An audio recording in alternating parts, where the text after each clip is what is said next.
Elle a faim, mes mères. Voilà Fifi, voilà mes mères. Les bisous. Fais des gros bisous hein.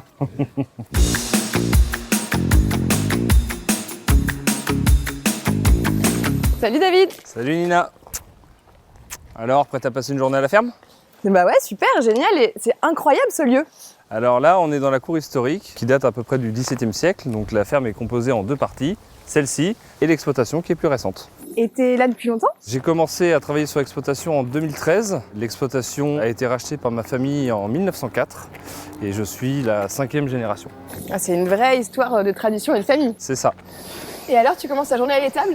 Le matin, on fait le tour des animaux pour voir si tout le monde va bien. Ensuite, on passe à la traite, au nettoyage et à l'entretien de la stabulation.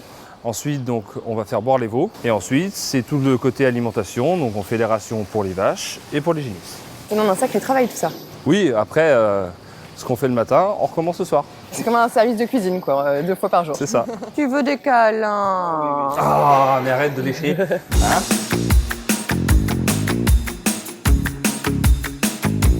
Là, on est au cœur de l'étable. Il y a combien de vaches ici et c'est quelle race? Alors, on a à peu près 120 vaches laitières. On est sur une race Primolstein, donc race assez classique. Et tu leur as donné des noms? Oui, alors elles ont tout un nom. Tu vois, ça c'est Ogaf. T'es très mignonne au gaffe.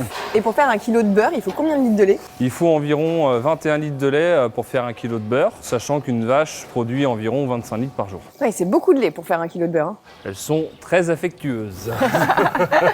Ça sent pour la vache!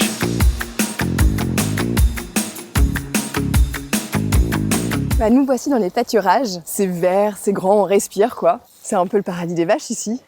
Ouais, en région AOP Charente-Poitou, c'est un territoire qui est idéal à la fois pour l'élevage et pour les cultures. On est sur un secteur entre terre et mer. Elles ont un peu tout ce qu'il faut là, les vaches. De l'alimentation des vaches à la production de lait et de beurre, tout est 100% local. On produit tout sur la région AOP Charente-Poitou. Le beurre Charente-Poitou AOP, c'est combien d'éleveurs? On est 3500 producteurs regroupés en coopératives sur 5 départements. Le beurre AOP Charente-Poitou, c'est toute une filière. Au total, c'est plus de 9000 emplois indirects que le beurre fait vivre. C'est la qualité.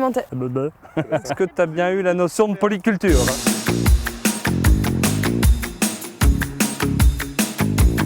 Nous voici dans les champs de David. Alors qu'est-ce qu'on cultive ici?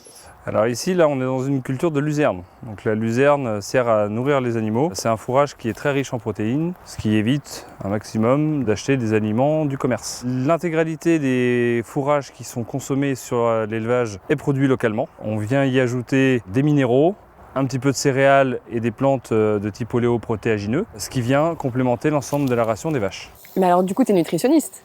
Oui, on peut dire ça comme ça. Le métier d'éleveur est aussi accouplé à avoir des notions de nutrition animale. Et tu cultives d'autres choses aussi? Alors oui, on a aussi des cultures céréalières. On produit du blé, du maïs, du tournesol et de l'orge. La notion qu'il faut avoir, c'est la notion de polyculture élevage. C'est un cercle vertueux car on utilise par exemple les fumiers sur les cultures pour pouvoir les fertiliser et ensuite les cultures retournent aux animaux pour pouvoir les nourrir. C'est la qualité de l'alimentation qui fait la qualité du lait et du beurre du coup. C'est ça exactement, t'as tout compris et en plus 100% local. Moi je déteste couper les gâteaux mais c'est toujours moi qui dois le faire donc...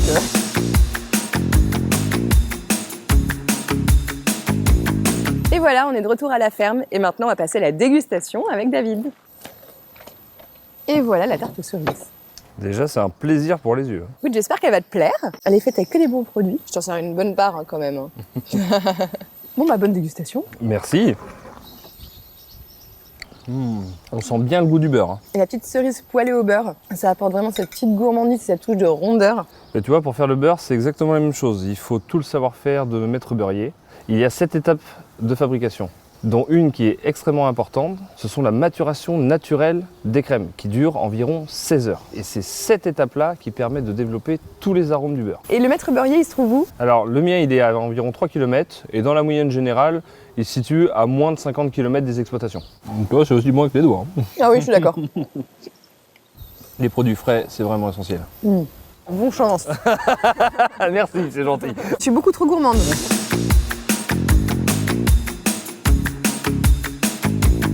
On est toujours à table et moi ce que je préfère c'est une bonne tartine de pain beurré.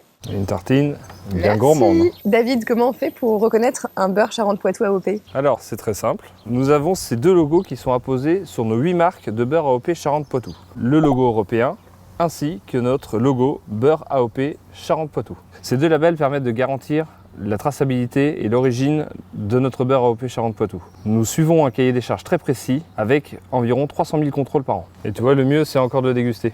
Ah oui. Trop bon. Et là, je sens bien ce petit goût de noisette que j'aime tellement.